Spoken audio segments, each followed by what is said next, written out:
ሰላም ውዶቼ እንዴት ናችሁ? ሁሉ ሰላም፣ ሁሉ መልካም ከኔ ጋር ፈጣሪ ይመስገን አለሁኝ ደህና ነኝ። እናንተ እንዴት ናችሁ? ፋሚሊ ሁሉ ሰላም? ስራ እንዴት ነው? የዱባይ ብርድስ እንዴት ነው? ዱባይ ያላችሁ፣ ሳውዲ ያላችሁ ትንሽ አለ በየአካባቢው ይለያል እንጂ እንዴት ነው ብርዱ? እኛ ጋር ሊገለን ነው እውነት፣ እኛ ጋር ሊገለን ነው። እና እንዴት ናችሁ ማሮች? ሁሉ ሰላም ነው? ሁሉ መልካም ነው? ከኛ ጋር እግዚአብሔር ይመስገን ሁሉ ሰላም፣ ሁሉ መልካም ነው። እና ውዶችዬ እስኪ በዚሁ አጋጣሚ የሆነ ጥያቄ ልጠይቃችሁ ነው። ምናልባት ከእናንተ ውስጥ አንድ ሰው ሊያውቅ ይችላል ብዬ ስላሰብኩኝ ነው። በተለይ ደግሞ ዱባይ ያላችሁ ማለት ነው። እኔ የምላችሁ የዱባይ ሕግ ማለት ነው አንድ ሰው ኮንትራቱን ከጨረሰ በኋላ ወይ ካንስሌሽን ካልተሰጠው ተሰጥቶት በራሱ ካላሰራ ወይ ደግሞ ወደ መክተብ ተመልሶ ሌላ ስራ ካልቀየረ ሰዎቹ ጋር ተቀምጦ ግን ወረቀት አልተሰራለትም። ወረቀት ሳይሰራለት ቢቆይ ያኔ ቀራማ የሚገባው ማን ነው? ቀራማ በእነሱ ነው የሚቆጥረው ወይስ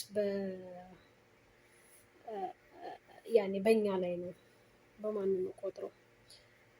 እና እስኪ ይሄንን ምናልባት እናንተ የምታውቁ ከሆነ በዚሁም እስኪ ሀሳባችሁን በኮሜንት እንድታሳውቁ እፈልጋለሁ። እና ያው የተቸገረ ሰው ስላለ ነው በነገራችን ላይ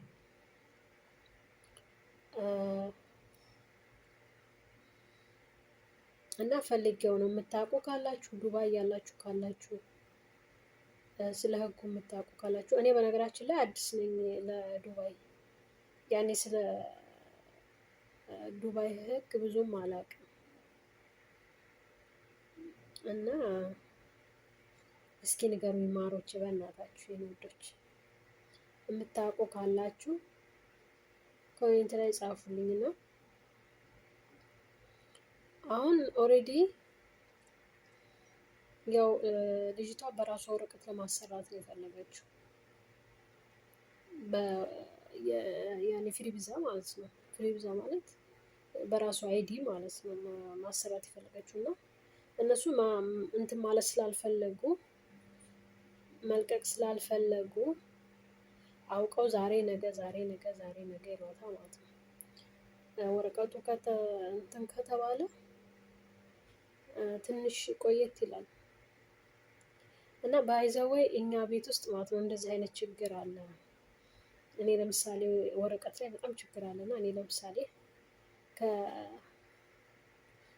ወር በኋላ ነው በጣም ተፋልሜ በጣም ተጨቃጭቄ ያስተካከልኩት ማለት ነው፣ ያስተካከለችው ሴትዮዋ። እና ችግር አለባቸው ሰዎቹ መቤቴን የሆነ ሰውን እንትን ውስጥ ይከታሉ። እና አሁን የሚቆጥረው በእሷ ነው ወይስ በእነሱ ነው? እስኪ የምታውቁ ካላችሁ ንገሩኝና። በጣም ነው የሚያስጠሉት። እኔ ራሱ ቢሮ በጣም እደውል ነበር፣ አውራ ነበር። እና ከዛ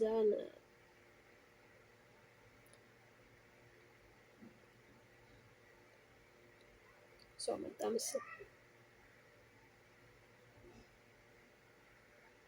እና ከዛም በኋላ በጣም እውነት ለመናገር ፍልሚያ በሉት 6 ወር ሙሉ ስታናድደኝ ሴትዮዋ፣ ስታስለቅሰኝ መቤቴን።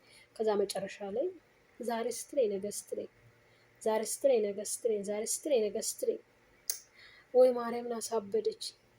እግዚአብሔርን ደግሞ አንዳንድ ደግሞ ተንኮለኛም ጓደኞቹም አሉ። እንዴ አንቺ እኮ ቀራማ ውስጥ ነሽ የሚሏችሁ የሚያናድዷቸው፣ አንቺ እኮ ኢራናዊ ነሽ የሚሉት ነገር ደግሞ በጣም ያናድዳል። እና ፈልጌው አልነበረም ኢራናዊ የሆንኩት ያኔ። ግን እኔ የመጣሁት ከኢትዮጵያ አይደለም ያመጣችኝ ሴትዮዋ፣ ከመክተብ ነው ወደ እሷ ጋር የመጣሁት። እና ትንሽ ተጫወተችብኝ። መጨረሻ ላይ ግን ዛሬ ካልተስተካከለልኝ አልሰራም ብዬ ቁጭ ስል ወዲያውኑ ማታ ላይ ከስራ መታ ወሰደችኝ። 5 ሰዓት በማታ ወስዳኝ አሰራችልኝ ማለት ነው። እና እንደዚህ አይነት ችግር አለባቸው ሰዎቹ። በጣም ማለት ነው። አሁን አንድ ጓደኛዬ ራሱ የእሷ ደግሞ የባሰ አይዲ ይኑራት አይኑራት አታውቅም። እኔ እንኳን ቢያንስ ያኔ ምንም እንኳን ተፋልሜ ቢሆን አይዲን እንኳን እንዳለ አውቃለሁኝ እና የእሷ አይዲ አሳየኝም ብትላት እምቢ አለቻት። ሐኪም ቤትም ልሄድበት ብትላት እምቢ አለቻት። እሱ ምን እንደሆነ ችግሩ አልታወቀም፣ ግን በቃ ገገሙ ማለት ነው። ደግሞ የዚህኛዋን አሁን ከዛ በቃ አሁን እሁድ ዕለት ሮብ ዕለት ተወጫለሽ ብሏት ነበር። እሁድ ዕለት ምናምን ተወጫለሽ ሲባል ነበር፣ አልወጣችም። አሁን የወሩ መጨረሻ ብር ደግሞ ሲወርድን ምናምን ነገር አሉ ማለት ነው።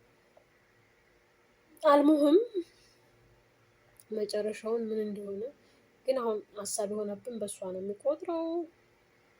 ብሎክ ያደርጓት የሆነ ምናምን ነገር የሚለው ነገር ነው ሀሳብ የሆነብን። ግን እስኪ ለማንኛውም እናንተ ካወቃችሁ ሀሳባችሁን በኮሜንት አሳውቁኝ እላችኋለሁ። በዚህ አጋጣሚ እንደዚህ አይነት ችግር ሲፈጠር ዝም ማለት የለብንም። እኔ አሁን የዛን ጊዜ በቃ ሰልችቶኝ ዝም ብያት ቢሆን በጣም ነበር ሴትዮዋ እስካሁን ድረስ ልትጫወትብኝ ነበረ እና ብቻ እግዚአብሔር ይመስገን፣ እግዚአብሔር ረድቶኝ ዛሬ ያኔ አሁን 4 ወር ቀርቶኛል ልጨርስ፣ እግዚአብሔር ይመስገን እና እላችኋለሁ። እንደዛ ነው። ወይስ ደግሞ ማሳፈር ይችላሉ እንደ እነሱ ወደ ሀገር ቤት? አይችሉም አይደል? አይችሉም ይመስለኛል። ግን እስኪ ንገሩኝ። ለማንኛውም ይመስለኛል እኔ እንጃ፣ በግድና ማሳፈር ይችላሉ። ወረቀት አንሰጥሽም ካሉ የካንስሌሽን ወረቀት ሰጥተው ወደ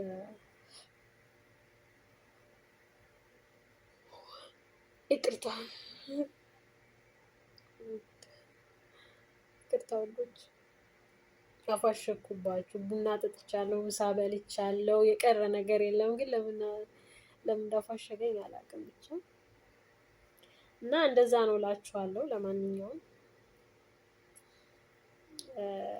ያው መቼም እኛ ስደት ላይ ፈተናችን አያበቃም አያልቅም። እግዚአብሔር ብቻ ከዚህ ከስደት ከሚባል ነገር ይገላግለን እንጂ ምን የምታረጉት ወደዛ የምታረጉት ወደዚህ የምታረጉት ምንም ያው የሰው ነው ውዶች። የራሳችሁ የሆነ ነገር ሲሆን ነው ራሳችሁ እንደፈለጋችሁ የምትሰሩትና የሰው ነገር ያው የሰው ነው። ግን እኛ ምንም እንኳን ያክል ህግ ቢኖርም ያው እኛ ሰዎች አይደለም። በዛ ላይ ደግሞ የሰው ቤት ሰራተኞችም አይደለም። ትጨነቃላችሁ፣ ታስባላችሁ። ከስራው አልፎ መጨነቁ እንደዚህ ሆኖ ያሳፍሩኝ ይሆን ወይስ እንዴት ነው ይሰጡኝ ይሆን ምናምን ነገር እኔ እንጃ። የሰው እጅ እንደመጠበቅ አይነት ነገር ነው። ብቻ የፈለገው በጉልበታችሁ እንኳን ብትኖሩ ጉልበታችሁን እየደፋችሁ ማርያምን፣ እኛ እኮ እንደውም በጣም እኮ ነው እየለፋችሁ እየደከማችሁ፣ ግን ያው ነው የልመና ያክል ነው። እውነት እኔ አሁን እንደዚህ ነው እየተሰማኝ ያለው። እየሰራችሁ ነው ግን በቃ ብርም ሲሰጣችሁ ተጨቃጭቃችሁ ምናምን እንዴት እንደሚሰለች አንዳንድ ጊዜ እና ብቻ አልሙሁም እግዚአብሔር ይመስገን፣ ስለ ሁሉም ነገር እግዚአብሔር ይመስገን። እና እንግዲህ ስለ ኢቃማ የምታውቁ ልጆች ካላችሁ በእሷ ነው የሚቆጥረው ወይስ በእነሱ ነው የሚቆጥረው የሚለውን ነገር እስኪ የምታውቁ ካላችሁ ነገሩን ያሳውቁኝ እላቸዋለሁ ማሮችዬ። በተረፈ እንተጋገዝ፣ አብረን እንስራ ማሮች። ከዚህ ከስደት እንድንወጣ፣ ከዚህ ከቆሻሻ ህይወት እንድንወጣ፣ ከዚህ እውነቴ ነው የምላችሁ እኔ በጣም ነው ያስጠላኝ እና ከዚህ ከቆሻሻ ህይወት እንድንወጣ እኔ አሁን ለምሳሌ አዲስ ነኝ፣ የማጠፋው ነገር ካለ እየመከራችሁ ሳለቅ ላጠፋ እችላለሁ፣ አውቄ እንኳን አላጠፋም። እና እንተጋገዝ። አይደለም ይሄንን ቀርቶ ስደትንም ችለናል። ስደትን ከሱም ወተናል፣ ከስደትም ወተናል። እና ማሮች ከስደትም ወተናል አላልኩም? ያኔ ስደትንም ችለነዋል ለማለት ነው። ለማንኛውም እሱንም ችለነዋል አይደለም ቀርቶ ይሄንንና ያውን በርታ፣ እንተጋገዝ። እንግዲህ በእግዚአብሔር ፍቃድ ከእግዚአብሔር ጋር የሚስተካከልልን ከሆነ ይስተካከላል። ካልሆነም ያኔ መሞከር አይከፋም። ውዶቼ አመሰግናለሁ። ባይ ባይ።